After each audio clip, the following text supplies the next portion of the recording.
বিয়ে মানুষকে সবকিছু শিখিয়ে দেয়, বিশেষ করে মেয়েদেরকে। বিয়ের আগে আমরা মেয়েরা যা খাই না বা যা করি না, তা সবই কিন্তু বিয়ের পর ঠিকই খাওয়া শিখে যাই বা করা শিখে যাই। একটা মেয়ে কিন্তু বিয়ের পরে সবকিছুই খাওয়া শিখে যায় এবং সব কাজই করা শিখে যায়। যেমন রান্না-বান্না, ঘর গোছানো, বাচ্চা সামলানো। এটা শুধু আমার ক্ষেত্রে না, প্রতিটা মেয়ের ক্ষেত্রেই। মা ছোটবেলা বলতো, "এখন খাস না, বিয়ের পর ঠিকই খাবি। এখন এটা করস না, বিয়ের পর তো সব কাজই করবি।" তখন কথাগুলো হেসে উড়িয়ে দিতাম। বাট এখন যখন ভাবি তখন মনে হয় যে আসলেই মা ঠিকই বলতো। কারণ এখন তো সবই খাই। এখন তো সব কাজই করি। আসলে সংসার জীবনটাই এমন। অগুছালো মেয়েটাও সংসার গুছানো শিখে যায়।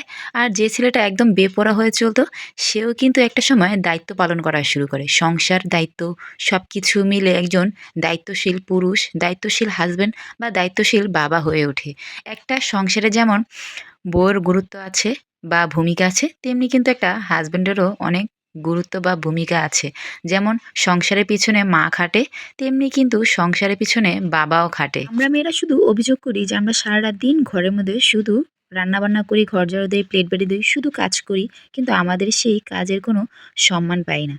কিন্তু আসলে আমরা যতটা কষ্ট করি তেমনি কিন্তু আমাদের হাসব্যান্ড বা আমাদের সন্তানের বাবা সেও কিন্তু অনেক কষ্ট করে। কারণ সকালে শীতে আমরা যেরকম কষ্ট করে রান্নাবান্না করি, ঘরের কাজ করি, তেমনি কিন্তু একটা বাবাও বা একটা হাসব্যান্ড তার দায়িত্ব পালনের জন্য, তার সংসার চালানোর জন্য কিন্তু সে কিন্তু সকালে ঘুম থেকে উঠে অফিসে যায়, কাজে যায়। তাই তো শুরুতেই বলেছি, সংসার মানুষকে অনেক কিছু শিখিয়ে দেয়। অনেক দায়িত্ব পালন শিখিয়ে দেয়, অনেক কাজ-কাম সবকিছু শিখে যায়। এই যে দেখেন, আমি কিন্তু আগে এই তো মুরগির এই যে পা, ঘিলা, কলজা একদম খেতাম না। একদমই পছন্দ করতাম না।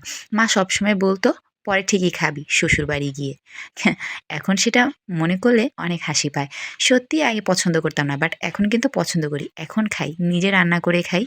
অনেক ভালো লাগে। বিয়ের পর অনেক প্রিয় জিনিসগুলো অপ্রিয় হয়ে যায়। আর অনেক অপ্রিয় জিনিসগুলো প্রিয় হয়ে যায়। আসলে এটাই তো মানুষের জীবন, তাই না বলেন? ডিম ভেজেও খেতে পারতাম না। বাট এখন কিন্তু আলহামদুলিল্লাহ অনেক কিছু রান্না করে খেতে পারি। আর নিজের হাতের রান্না খুব ভালো লাগে। অনেক মজা হয়। আর নিজের প্রশংসা নিজেই করছি। যাই হোক, কথা বলতে, বলতে কিন্তু আজকে সারাদিন কি করলাম সবকিছুই শেয়ার করে দিলাম। ওই তো প্রতিদিনের রুটিন, পরোটা ভাজা, ডিম ভাজা আর সাথে ছেলে-মেয়েকে একটু আলু ভেজে দিয়েছিলাম। সেটাই ওরা মজা করে খেয়ে নিয়েছে আর আমরা নাস্তায় ডিম ভাজা দিয়ে পরোটা খেয়ে নিছি। আর এই তো দুপুরে রান্না করেছিলাম মুরগির কলিজা ঘিলা। এটা খেতে কিন্তু অনেক মজা হইছে। দেখতেই পারতেছেন কালারটা অনেক সুন্দর আসছে। খেতেও কিন্তু অনেক মজা হইছিল। এটা দিয়ে তো আমি ২ প্লেট ভাত বেশি খেয়েছি। কারণ এখন এটা আমার খুব পছন্দের একটা খাবার। মুরগির মাংস তো আমার সবসময়ই অনেক ফেভারিট। আর এখন আমার এটাও ফেভারিট হয়েছে। যারা, যারা পছন্দ করেন কমেন্ট করে জানাবেন কিন্তু। তো আজকের মতো ভিডিওটা এখানেই শেষ করছি। সবাইকে অসংখ্য ধন্যবাদ। সবাই সুস্থ থাকবেন, ভালো থাকবেন। সবাইকে আল্লাহ হাফেজ।